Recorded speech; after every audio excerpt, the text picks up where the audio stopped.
Quand on parle de création assistée par l'intelligence artificielle, on fait référence à l'utilisation d'un outil numérique capable de générer du contenu créatif à partir d'une simple consigne, aussi appelée le prompt. Concrètement, vous formulez une demande en langage naturel et l'IA va produire une image, un texte, une musique, une vidéo en quelques secondes. C'est une approche totalement nouvelle qui permet de produire sans savoir coder, dessiner ou composer.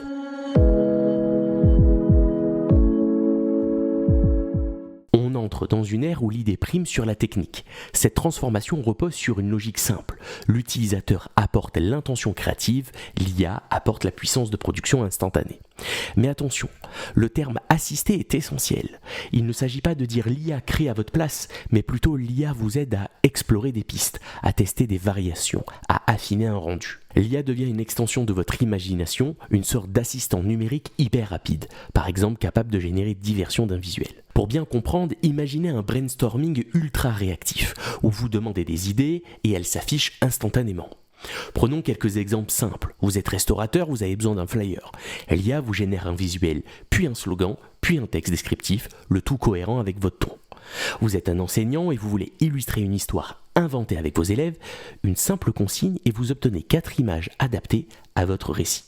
Vous êtes formateur ou dans le milieu des RH et vous avez besoin d'un quiz original sur le thème métier. L'IA vous propose plusieurs formats avec une mise en forme. Tout cela, vous le créez sans être graphiste, rédacteur ou musicien. En résumé, c'est vous qui gardez la direction créative. L'IA vous aide à aller plus vite, à tester plus large, à enrichir vos idées. Et surtout, vous gagnez en autonomie créative, même sans compétences techniques avancées. Et c'est là que l'enjeu devient passionnant. Apprendre comment formuler ses idées pour que l'IA devienne un véritable levier d'expression professionnelle, sans jamais trahir l'intention de départ. Maintenant que vous avez compris ce que c'est que la création assistée par IA, voyons quels sont les outils disponibles aujourd'hui et dans quels domaines créatifs ils sont les plus performants. L'univers des IA créatives, génératives est très vaste, mais il peut être structuré en 4 grandes familles en fonction du type de contenu généré. Première famille, les IA génératrices d'images. Ce sont celles qui ont fait le plus parler d'elles ces 2 dernières années. Vous entrez une description textuelle et en quelques secondes, vous obtenez une image totalement inédite. Les plus connues, Midjourney, sans doute la plus artistique et sous son format payant, mais idéale pour des illustrations, du concept art, des visuels très stylisés ou inspirés de la peinture. DALL-E 3, qui est intégré dans ChatGPT au niveau des custom GPT, qui a une extrêmement bonne compréhension des instructions complexes. Très bon respect des détails dans les prompts également. Et Firefly, développé par Adobe, qui est orienté professionnel, intégré à Photoshop et les autres outils de la marque, qui permet de générer des visuels directement utilisables en communication visuelle avec des droits d'usage clairs. Ces outils sont déjà utilisés dans la publicité, le marketing, l'édition, l'e-commerce et autres pour illustrer des concepts, tester des idées, créer des images percutantes. La deuxième famille, les IA génératrices de vidéos. C'est un domaine en pleine explosion. Imaginez, vous tapez une phrase et l'outil vous génère une séquence vidéo courte. Les plus connus, Runway LM par exemple, pionnier dans son genre, mais aussi Sora d'OpenAI. Nous avons également VO3 de chez Google et son intelligence artificielle Gemini. On voit déjà des communicants, des agences ou des indépendants utiliser ces IA pour créer des teasers, des vidéos explicatives, des formats sociaux, le tout sans caméra ni tournage. Troisième famille, les IA génératrices de musique et de voix. C'est un domaine bluffant et très utile pour les créateurs de contenu. Par exemple, vous voulez une musique libre de droit pour votre vidéo. Vous tapez bande de son relaxante au piano, 1 minute, ambiance cosy. Et l'outil vous la compose instantanément. Je vous présente ici 2 outils références majeures. Suno, l'IA qui va générer une chanson complète avec des paroles et même une cover. Les voix chantées, couplets, refrains, dans le style musical de votre choix, par exemple hip-hop, rock, électro, tout y passe. Un autre outil, Eleven Labs, l'outil de synthèse vocale ultra performant qui vous permet de transformer n'importe quel texte en voix naturelle, réaliste, humaine, avec intonation et rythme. Ces outils sont très utiles pour faire des podcasts automatisés, des vidéos avec voix off multilingue, des musiques personnalisées pour du motion design, de l'événementiel ou même des présentations clients. La quatrième famille, c'est les IA génératrices de texte. Ce sont probablement les plus utilisées au quotidien. Elles sont capables, vous le savez, de rédiger un article de blog, d'écrire un email commercial ou de générer un scénario, par exemple, un plan de cours ou une fiche produit. Les grands noms, bien entendu, ChatGPT d'OpenAI, lui-même qui est généraliste ou puissant pour des longues conversations. Claude de l'entreprise Anthropic, qui est plus littéraire, mieux structuré avec une logique narrative fluide et qui est très adapté aux longues réponses à la rédaction professionnelle. Gemini de chez Google, spécialisé dans les synthèses, les notes de réunion, les résumés de documents longs. Ces IA ne sont pas interchangeables, chacune a ses forces, ses limites, ses particularités. C'est justement ce que vous apprendrez dans les prochaines vidéos, comment choisir la bonne IA selon votre besoin métier. Au final, ce qu'il faut retenir, c'est que aujourd'hui il existe une IA générative pour presque chaque type de contenu. Ces outils ne demandent pas de compétences techniques, juste de savoir formuler une bonne demande. Et ce sont des assistants rapides et puissants, adaptables au service de votre intention créative. On ne parle plus d'automatiser des tâches répétitives, on parle d'enrichir la créativité humaine, de l'augmenter, de la prolonger, parfois même de la débloquer. Et maintenant que vous avez ce panorama global, on va pouvoir s'intéresser à ce qu'il se passe sous le capot, comment ces IA fonctionnent vraiment. Maintenant qu'on a vu ce que ces outils peuvent produire, une question importante se pose. Comment fonctionnent-ils ? Autrement dit, que se passe-t-il quand vous tapez une consigne dans ChatGPT ou Gemini par exemple ? D'abord, retenez ceci. Une IA générative n'a ni conscience, ni intention, ni imagination. Elle fonctionne selon un modèle statistique. Son but, générer la suite la plus probable à votre demande, en se basant sur ce qu'elle a appris. Et ce qu'elle a appris, c'est énorme. Ces modèles sont entraînés sur des milliards de données, des textes, des dialogues, des pages web pour les IA textuelles dans ce cas-là, des images à noter pour les IA visuelles et des extraits sonores pour celles qui génèrent de la musique ou de la voix. Ce processus d'apprentissage s'appelle l'entraînement par le deep learning, un peu comme si l'IA absorbait des millions d'exemples pour comprendre ce qui fonctionne ensemble. Allez, prenons une analogie simple.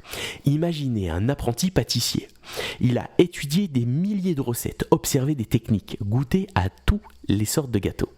Il n'a pas inventé ses propres recettes, mais maintenant, si vous lui dites « je veux un dessert léger au citron avec une base croquante », il saura assembler les bons ingrédients, choisir un visuel élégant et vous proposer une création cohérente. Eh bien, l'IA fonctionne exactement comme cet apprenti. Elle a appris par l'observation massive et maintenant, elle est capable de générer une réponse pertinente sans copier une source exacte, mais en ne recomposant que ce qu'elle connaît. Quand vous utilisez une IA comme ChatGPT, ce que vous obtenez n'est pas une réponse vraie ni une création unique au sens humain. C'est une synthèse intelligente de tout ce que le modèle a appris, pondéré par le contexte de votre demande. C'est pourquoi la qualité de votre prompt, c'est-à-dire la clarté, la précision et l'intention de votre consigne, joue un rôle ici majeur dans le résultat. Par exemple, si vous dites simplement « fais une affiche pour un concert », l'IA va improviser. Si vous dites « crée une affiche colorée pour un concert de jazz en plein air, avec un saxophoniste en illustration, format A4 et un style rétro », le rendu sera nettement plus pertinent. Autre point clé, ces IA ne sont pas autonomes, elles ne prennent pas d'initiative, elles répondent à vos instructions. C'est pour cela qu'on parle d'intelligence artificielle générative assistée. Elle ne remplace pas le créateur, elle agit à sa demande, comme un assistant ou un outil réactif. Et plus vous comprenez son fonctionnement, plus vous êtes capable de maîtriser ses réponses, de la guider, de la corriger et donc de l'utiliser avec efficacité. On verra d'ailleurs dans les prochaines vidéos comment structurer vos prompts pour que l'IA devienne un vrai partenaire créatif. D'accord, on a vu ce que c'est qu'une IA créative, quel outil existe et comment il fonctionne, mais maintenant concrètement, comment ces outils sont-ils utilisés dans les métiers au quotidien ? Quels bénéfices réels apportent-ils à des professionnels, à des indépendants, à des entreprises ? C'est ce qu'on va voir ensemble dans cette section avec des cas d'usage concrets. Et vous allez le voir, ça concerne beaucoup plus de métiers qu'on ne le pense. Communication et marketing, ce sont probablement les premiers métiers à avoir massivement adopté les IA génératives. Pourquoi ? Parce que dans la communication, on crée du contenu en permanence, visuel pour les réseaux sociaux, texte pour des campagnes emailing, slogans, messages publicitaires ou alors articles de blog. L'IA permet de produire rapidement des versions différentes, de tester plusieurs accroches, d'adapter un message à différents types. Un exemple, une petite agence freelance utilise pourquoi pas Midjourney ou alors GPT-4o pour générer des visuels pour les carousels Instagram de ses clients. ChatGPT est utilisé ici pour décliner une même annonce LinkedIn en version formelle, percutante, humoristique selon la cible. Firefly permet de créer des mock-ups pour une campagne produit en un après-midi, sans faire appel à un photographe. Résultat, on gagne du temps, on réduit les coûts de production et on peut tester davantage d'idées. Dans la formation, la pédagogie et l'enseignement, tous ces métiers de la pédagogie s'emparent aussi des IA créatives. Pourquoi ? Parce que créer des supports pédagogiques prend du temps et qu'il faut souvent les adapter à différents publics. Un formateur, concepteur pédagogique, peut créer une jolie image explicative en IA pour illustrer un concept abstrait. Par exemple, l'esprit critique illustré par une métaphore visuelle. Un professeur de français peut demander à ChatGPT d'imaginer 4 fins différentes à une nouvelle pour un exercice d'écriture créative. Ou alors, un organisme de formation peut s'aider à avoir des idées pour la création de quiz adaptés au niveau de chaque apprenant. Ici, l'IA permet d'adapter plus facilement le contenu, de varier les supports et de proposer des activités personnalisées. Un autre domaine où l'IA s'est emparée, c'est le commerce, l'artisanat au niveau des indépendants. Même sans être créatif de métier, on peut avoir besoin de contenu et c'est là que les IA deviennent utiles pour des indépendants ou des petites structures. Exemple, une créatrice de bijoux va utiliser GPT-4o ou Gemini pour mettre en scène ses créations dans des ambiances différentes qu'elle va poster sur son site ou Instagram. Un restaurateur peut créer chaque mois un nouveau menu visuel avec une mise en page stylisée générée avec IA. Un artisan menuisier peut aussi rédiger automatiquement ses fiches produits avec ChatGPT, puis générer un fond de mise en scène avec Adobe Firefly pour mettre en réalisation ou les mettre en valeur. Ces professionnels ne deviennent pas des artistes digitaux, attention, ils gagnent en autonomie visuelle et éditoriale et améliorent leur communication sans sous-traiter systématiquement. Un autre domaine, les ressources humaines et les services internes. Même en dehors des métiers créatifs, l'IA générative a des usages très concrets.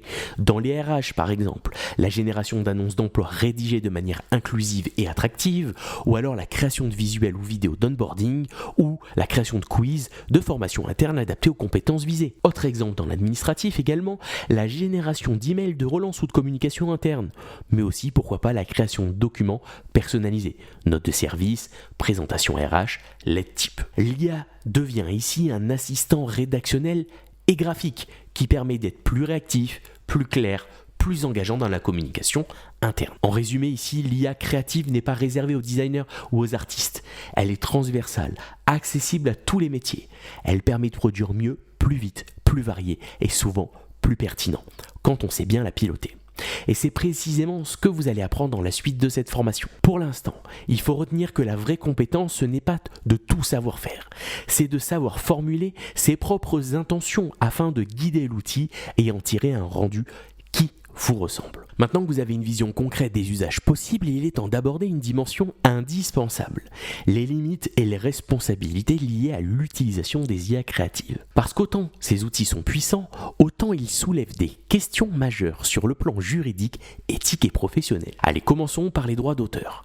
Est-ce que le visuel généré par une IA vous appartient-il ? Peut-on l'utiliser librement à votre avis ? Et peut-on en faire un usage commercial, le revendre, l'imprimer ? La réponse dépend totalement de l'outil utilisé. Adobe Firefly, par exemple, garantit que ces contenus sont générés à partir de bases libres de droits, donc utilisables commercialement.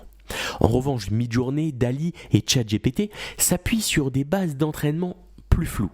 On ne sait pas toujours si les œuvres utilisées sont libres ou issues d'artistes contemporains. Il y a donc une incertitude juridique sur certains de ces contenus générés. Vous pourrez, sans le savoir, créer une image proche d'une œuvre existante. Deuxième sujet, la transparence. Est-ce que il faut préciser quand un contenu a été généré par l'IA ? Est-ce que vous allez dire à votre audience qu'un texte ou une image n'est pas entièrement humaine ? Dans un contexte professionnel, cette honnêteté est mine de rien essentielle. Ce n'est pas une faiblesse de dire qu'on utilise l'IA, c'est une marque de maîtrise, de transparence et surtout de responsabilité. De plus en plus d'entreprises mettent en place des chartes d'usage de l'IA pour encadrer ce qui est acceptable ou non. Par exemple, pas d'IA pour les photos d'équipe, mention obligatoire si le visuel a été généré par une IA. Troisième point, les risques de dérive.